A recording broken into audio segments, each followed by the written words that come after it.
बीते दिन supreme court में एक ऐसा केस सुना गया जो सिर्फ एक कानूनी बदलाव का मुद्दा नहीं बल्कि देश की धरोहर, धार्मिक स्वतंत्रता और संवैधानिक अधिकार का सवाल बन गया। Chief justice of India B R. Gavai और जस्टिस ए.जी. मशी की बेंच ने वक्फ अमेंडमेंट एक्ट 2025 को चैलेंज करने वाली पिटिशंस पर सुनवाई की। पिटिशनर्स ने इंटरिम रिलीफ की मांग की क्योंकि उनका कहना है कि नए कानून के लागू होने से इर्रिवर्सिबल डैमेज हो सकता है। लेकिन सवाल ये उठता है, क्या ये अमेंडमेंट सच में सिर्फ रिफॉर्म है या किसी विशेष कम्युनिटी के धार्मिक हकों को कमजोर करने की कोशिश? सीनियर एडवोकेट कपिल सिब्बल ने कोर्ट के सामने ये क्लियर किया कि नए एक्ट का डिजाइन जुडिशियल नहीं बल्कि एडमिनिस्ट्रेटिव तरीके से वक्फ प्रॉपर्टीज पर कब्जा जमाना है जैसा है। उन्होंने कहा कि अगर ये प्रोविजंस लागू हो गए तो मल्टीपल वक्फ प्रॉपर्टीज जो सदियों से मुसलमान कम्युनिटी के धार्मिक और सामुदायिक जीवन का हिस्सा रही है उसका वजूद खत्म हो जाएगा। सीनियर एडवोकेट सिब्बल के बाद senior advocates Rajiv Dhawan, Abhishek Manu Singhvi, CU Singh और हुजैफा अहमदी ने भी पिटिशनर्स की तरफ से आर्गुमेंट्स रखे।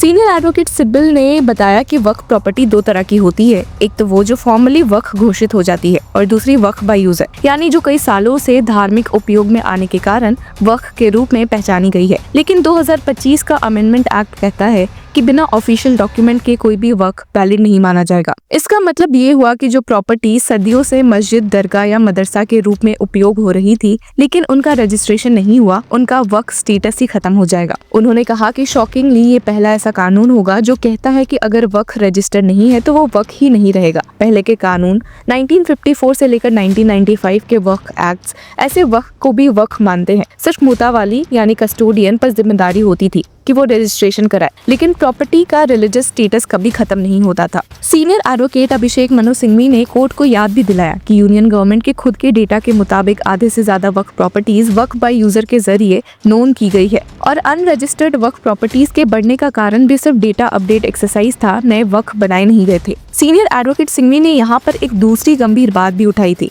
उस पॉइंट पर जहाँ 5 साल का वेट पीरियड है before declaring any property as Waqf. उन्होंने इस क्लॉज पर तीखे सवाल उठाए और कहा कि आप कैसे किसी से रिलीजन का प्रूफ मांग सकते हो।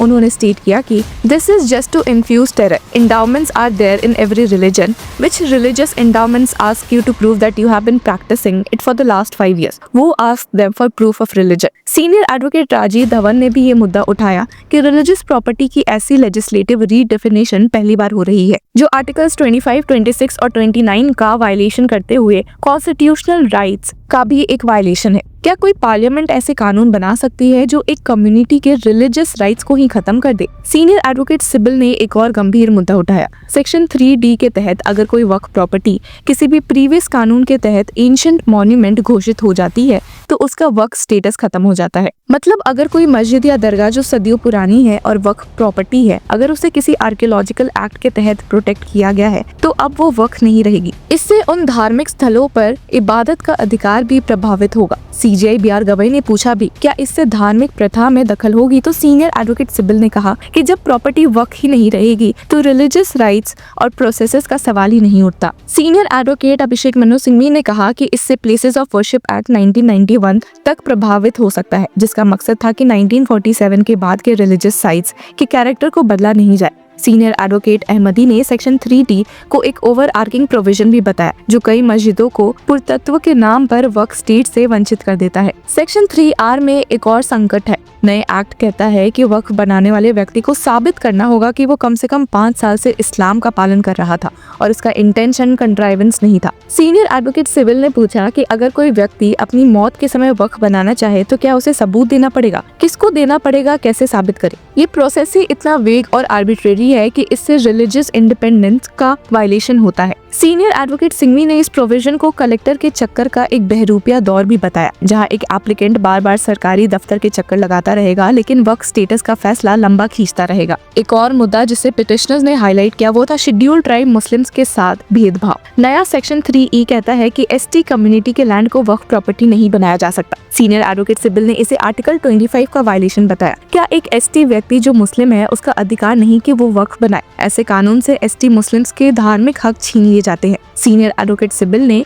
सुप्रीम कोर्ट बेंच को बताया कि ये सेक्शंस बिना किसी पार्लियामेंट्री डिबेट के वोटिंग के दिन ऐड किए गए थे और यही इसका सबसे डिस्टर्बिंग पहलू है। पिटिशनर्स ने इस बात पर भी रोशनी डाली कि नया अमेंडमेंट वक्फ बोर्ड और वक्फ काउंसिल में मुस्लिम्स के प्रतिनिधित्व को डाइल्यूट करता है। पहले सेंट्रल वक्फ काउंसिल में सभी मेंबर्स मुस्लिम होते थे, सिर्फ चेयरपर्सन यूनियन मिनिस्टर छोड़कर। अब 20 में से सिर्फ 8 मेंबर्स मुस्लिम्स होने चाहिए, बाकी किसी भी धर्म के हो सकते हैं। बेंच ने कहा कि इससे मुस्लिम माइनॉरिटीज में नहीं जाएंगे, लेकिन सिब्बल ने जवाब दिया कि ऐसी कोई भी छूट पहले के कानून में नहीं दी थी, 2 भी हो तो वो भी ज्यादा है। इसी तरह स्टेट वक्फ बोर्ड जो पहले मुस्लिम कम्युनिटीज के द्वारा चुनी जाती थी, अब उसके मेंबर्स सरकार नॉमिनेट करेगी। CEO भी पहले मुस्लिम होना मैंडेटरी था, अब सरकार किसी को भी अपॉइंट कर सकती है। क्या कोई और धर्म अपने ट्रस्ट या धार्मिक प्रॉपर्टी की देखभाल किसी दूसरे धर्म के व्यक्ति को देता है? सबसे चिंताजनक बात यह है कि नए एक्ट के तहत अगर किसी वक्फ प्रॉपर्टी पर डिस्प्यूट हो जाता है तो उसका वक्फ स्टेटस तुरंत खत्म हो जाता है, बिना किसी कोर्ट के फैसले के। डिस्प्यूट के दौरान कलेक्टर इंक्वायरी करेगा,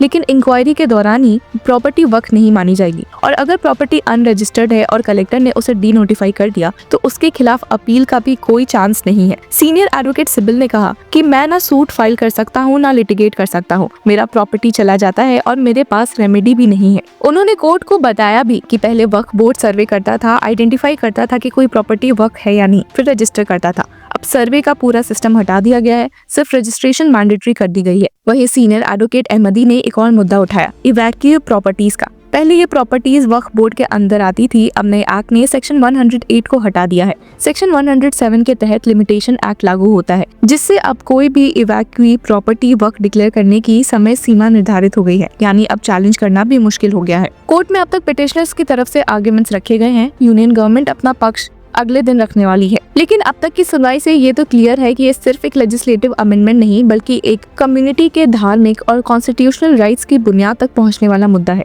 क्या सुप्रीम कोर्ट इस एक्ट की कुछ प्रोविजंस पर स्टे लगाएगी? क्या सेंटर इस पर अपना स्टैंड जस्टिफाई कर पाएगा? ये तो हमें नेक्स्ट डे के हियरिंग में ही पता चलेगा। तो उस हियरिंग से जुड़े रहने के लिए की following law Chakra. Hello law lovers and justice seekers, welcome to law Chakra. हम आपके लिए लेकर आए हैं कुछ बहुत ही exclusive. Introducing law Chakra prime membership, जो आपको देगा एक्सक्लूसिव एक्सेस लाइक नेवर, यानी कि फुल इनसाइडर एक्सेस, वो भी बस घर बैठे। यही नहीं, प्राइम मेंबर को मिलेगा access to exclusive interview session with renowned जजेस, लीगल एक्सपर्ट्स एंड लॉयर्स। ऐसे इनसाइट्स जो आपको कहीं और नहीं मिले। इसी के साथ अगर आप कभी सोचे कि हम कैसे लेकर आते हैं आपके लिए ये लीगल अपडेट्स, तो इसके लिए भी प्राइम मेंबर्स के लिए है हमारे पास एक special sneak peek behind the scenes of law chakra. Brainstorming session से लेकर ब्लूपर्स तक सब कुछ। In short, more content, more update and more analysis. Political legal controversies हो या इन डेप्थ लीगल सेशंस, सब कुछ आपको मिलेगा एट वेरी मिनिमल प्राइस। बनिए लॉ चक्र की प्राइम मेंबर और अनलॉक कीजिए full potential of legal knowledge. अभी ज्वाइन कीजिए।